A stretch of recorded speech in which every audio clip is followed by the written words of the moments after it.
Hi friends, आप लोग का एक बार फिर से और बड़े ही जोर के साथ स्वागत है हमारे साथ इस YouTube के प्लेटफॉर्म पे। जी हाँ, पिछले क्लास में हमने डिस्कस किया था कि एक प्लेन मिरर में किस तरह से प्रतिबिंब बनता है और उसके 4-5 पॉइंट उसे बनने वाले 4 पॉइंट पांचों को हमने देखा था कि असल में इसका जो प्रतिबिंब बनता है ऐसा क्यों बनता है, इसके प्रतिबिंब में बनने वाले प्रतिबिंब की विशेषता क्या है। तो आज करीब 10 से 15 पॉइंट है जो समतल दर्पण के सारे पॉइंट से इंपॉर्टेंट पॉइंट को मतलब छांट के मैंने आपके लिए यहाँ पे लाया है। तो आप उसे आई होप देखेगा, क्योंकि अगर आपने उसे एक बार देख लिया तो समतल दर्पण से जितने भी इंपॉर्टेंट पॉइंट पूछे जाते हैं उस 15 ही पॉइंट के अंदर ही होता है, उससे बाहर नहीं होता। तो मैं आप लोगों से उम्मीद करूंगा कि आप वो 15 पॉइंट जरूर देखें। तो बने रहिए हमारे साथ इस वीडियो में और हमेशा की तरह सीखते रहिए। Let's begin.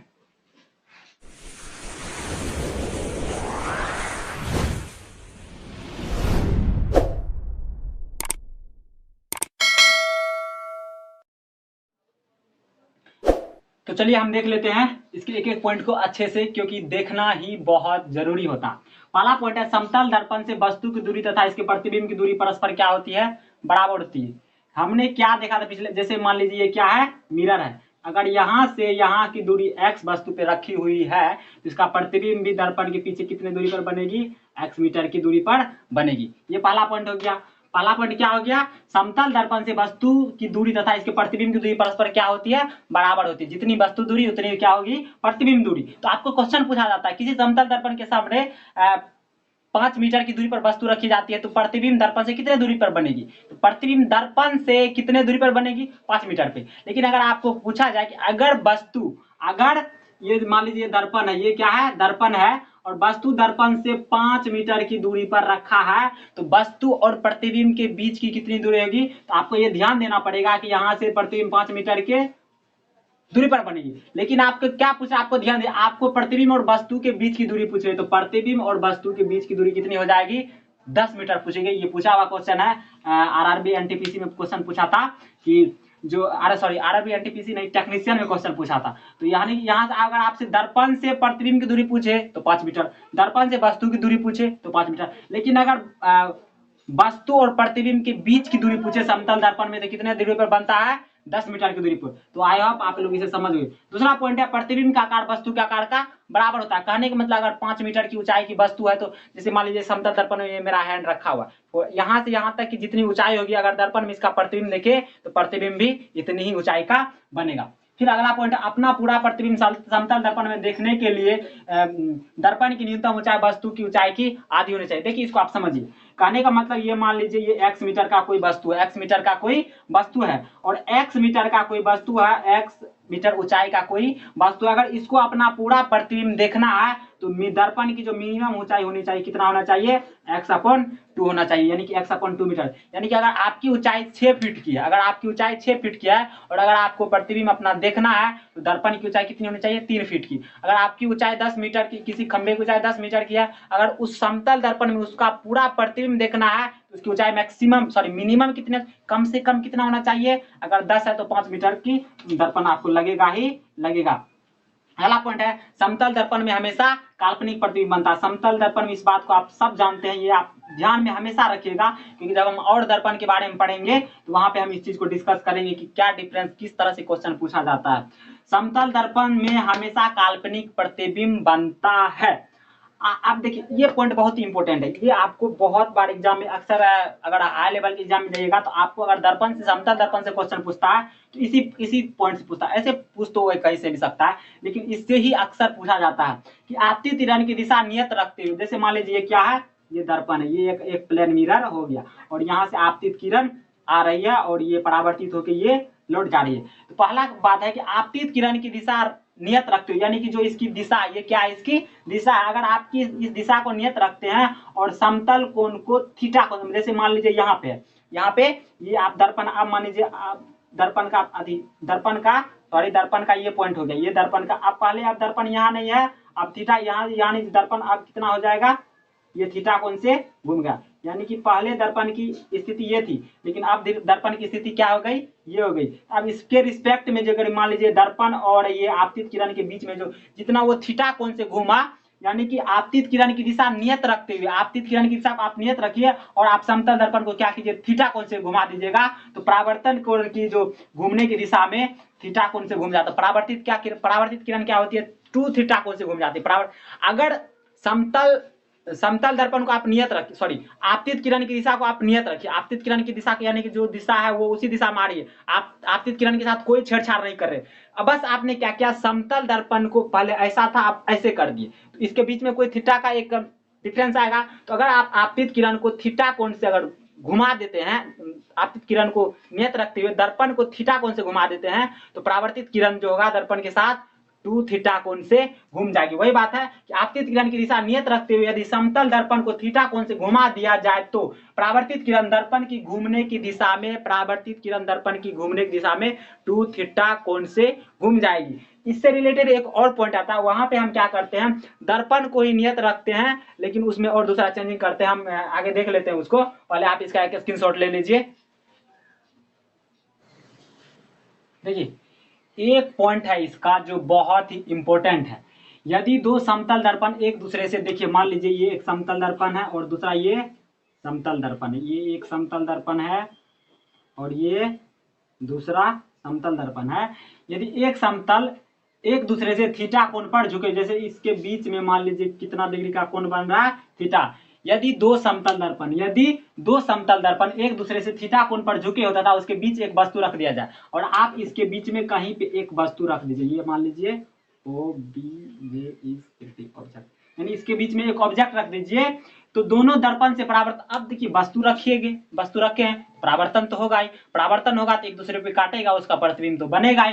तो यही बात है कि अगर दो समतल दर्पण को आप एक दूसरे से थीटा कोण पर झुका के रखे हैं, तो उसके बीच जो प्रतिबिंब जो बनता है, जो उसकी जो संख्या होती है वो इस थीटा कोण पे डिपेंड करता है। वो किस तरह से डिपेंड करता है, आप इसको देख लीजिए, यहां से देख लीजिए, प्रतिबिंबों की संख्या, प्रतिबिंबों की संख्या, यानी कि प्रतिबिंबों के द्वारा बने प्रतिबिंबों की संख्या, अगर मान लीजिए अगर आप है प्रतिबिंब की बनी संख्या अगर n हो, तो प्रतिबिंब की संख्या क्या होगी, 360 बटे थीटा माइनस 1। यदि कब, इसको आप हमेशा ध्यान में रखिए, यदि 360 बटे थीटा सम संख्या हो, 360 बटे थीटा सम संख्या हो।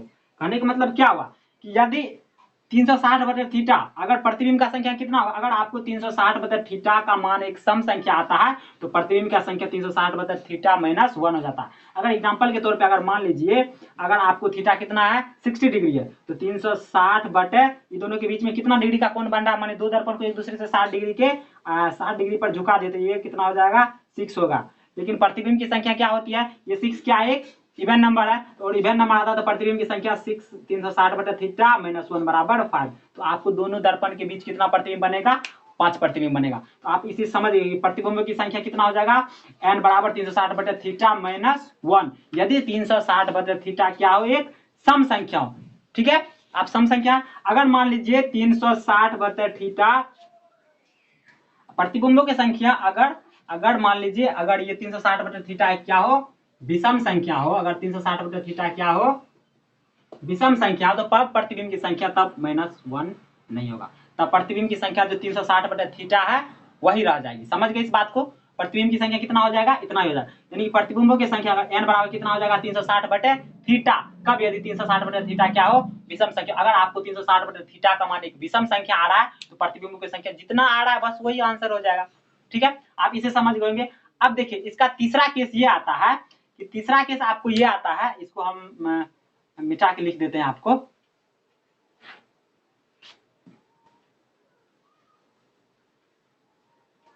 इसको आप सिर्फ देख लीजिए। ठीक है, ये ज्यादा मतलब ऐसे यही ज्यादा इंपॉर्टेंट है। देखिए अगर इसको आप समझ लीजिए, देखिए तीसरा पॉइंट ये आएगा कि अगर 360 बटे थीटा एक पूर्णांक न होकर भिन्न हो, क्या हो, फ्रैक्शन हो, भिन्न हो, तो प्रतिबिंबों की, तो प्रतिबिंबों की संख्या क्या होगी, n-1 की बाद वाली संख्या, n-1 की बाद वाली संख्या। एग्जाम्पल के तौर पे अगर मान लीजिए, अगर आपको क्या है, दोनों एंगल, दोनों दर्पण के बीच कितना डिग्री का कोण बन रहा है, आपको मान लीजिए 75 डिग्री का, कितना डिग्री का, तो आप n बराबर क्या हो जाएगा, मान लीजिए अगर n निकाले, पहले 360/थीटा निकाले, तो 300 n अभी मत लीजिए, 360/थीटा कितना, 75। अगर इसको काटिएगा तो आपको आ जाएगा 4.8, कितना आ जाएगा, 4.8। आप काट के देख लीजिए, ये न्यूमेरिकल का है तो मुझे पता ही है, इसका आ जाएगा आपको 4.8, ठीक है ना। तो अब जो प्रतिबिंब का जो संख्या वो कितना हो जाएगा, 4.8 अब -1, तो कितना हो जाएगा आपको 3.8। तो 3.8 का जो बाद वाला संख्या कौन आता है, 4 आ जाता है। देख लीजिए, ये आपको फ्रैक्शन में आ गया ना, तो फ्रैक्शन में जब आए तो आप उसमें से 1 घटाइए, ठीक है, उसके बाद वाला जो संख्या है वो उसका प्रतिबिंब का संख्या होगा। तो आई होप आप लोग इसे समझ गए होंगे, तो इसको आप हमेशा ध्यान में रखिएगा क्योंकि ये बहुत इंपॉर्टेंट टॉपिक है। तो चलिए, इसे आप लोग अच्छी तरह समझ गए होंगे। तो एक दो पॉइंट और बचा है जिसको हम देख लेते हैं। देखिए, एक पॉइंट है, अगर वस्तु स्थिर देखिए, वस्तु स्थिर समतल दर्पण की ओर, समतल दर्पण क्या है, स्थिर है, अगर वस्तु स्थिर समतल दर्पण की ओर v वेग से आता है तो वस्तु और प्रतिबिंब के बीच सापेक्षिक वेग क्या हो जाएगा, 2v होगा। क्या होगा, 2v मीटर पर सेकेंड होगा, 2v मीटर पर सेकेंड, 2v मीटर पर सेकेंड। देखिए, अगर वस्तु स्थिर समतल दर्पण की ओर, अगर वस्तु स्थिर समतल दर्पण की ओर v मीटर पर सेकेंड के वेग से आता है तो वस्तु और प्रतिबिंब के बीच सापेक्षिक वेग क्या होगा, 2v मीटर पर सेकेंड। क्वेश्चन आएगा एक, देख लीजिए, बहुत ही इंपॉर्टेंट पॉइंट है दोस्त। अगर एक व्यक्ति स्थिर समतल दर्पण की ओर 4 मीटर पर सेकेंड की वेग से आ रहा है, यह भी क्वेश्चन पूछा गया है एएलपी में।